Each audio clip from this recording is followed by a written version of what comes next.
கன்னியாகுமரி மாவட்டம் நாகர்கோவிலில் உள்ள லேமூர் கடற்கரையில் திடீர் கடல் சீற்றம் காணப்பட்டதால் கடைகள் மற்றும் கோயிலுக்குள் கடல் நீர் புகுந்ததால் பரபரப்பு ஏற்பட்டுள்ளது. கூடுதல் விவரங்களோடு செய்தியாளர் பிரின்ஸ் வழங்க கேட்கலாம். பிரின்ஸ், அங்கு கடல் சீற்றத்தால் எந்த விதமான பாதிப்புகள் ஏற்பட்டிருக்கிறது? வணக்கம். அதாவது கன்னியாகுமரி மாவட்டத்தில் கடந்த 4ஆம் தேதி முதல் 7ஆம் தேதியான இன்று வரை அனைத்து கடலோர பகுதிகளிலும் கடலின் சீற்றம் இயல்பை விட அதிகமாக இருக்கும் எனவும் காற்றின் அளவு 35 கிலோமீட்டர் முதல் 45 கிலோமீட்டர் வரையிலும் சில நேரங்களில் மணிக்கு 55 கிலோமீட்டர் வேகம் வரை காற்று வீசக்கூடும் எனவும் தேசிய பெருங்கடல் தகவல் சேவை மையமானது மற்றும் தேசிய பேரிடர் மேலாண்மை ஆணையம் எச்சரிக்கை விடுத்திருந்தது.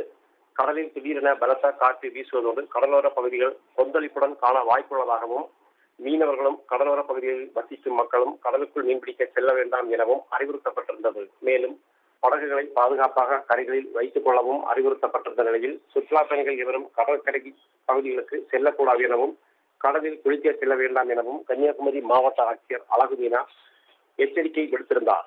இந்த நிலையில் நாகர்கோவிலை அடுத்த லெமூர் கடற்கரை பகுதியில் இன்று மாலை திடீரென பயங்கர கடல் சீற்றம் ஏற்பட்டது.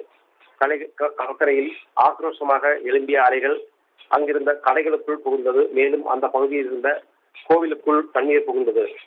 ஏற்கனவே இந்த கடற்கரை பகுதியில் 5 மருத்துவக் கல்லூரி மாணவர்கள் உயிரிழந்த நிலையில் அங்கு பாதுகாப்பு பலப்படுத்தப்பட்டிருந்தது. மேலும் தற்போது மாவட்ட ஆட்சியரின் உத்தரவையும் தொடர்ந்து அங்கு போலீசார் பாதுகாப்பு பணியில் இருந்ததால் இன்று சுற்றுலா பயணிகள் யாரும் அனுமதிக்கவில்லை. கடல் சீற்றம் ஏற்பட்ட நேரத்தில் சுற்றுலா பயணிகள் இல்லாததால் உயிர் சேதம் தவிர்க்கப்பட்டது.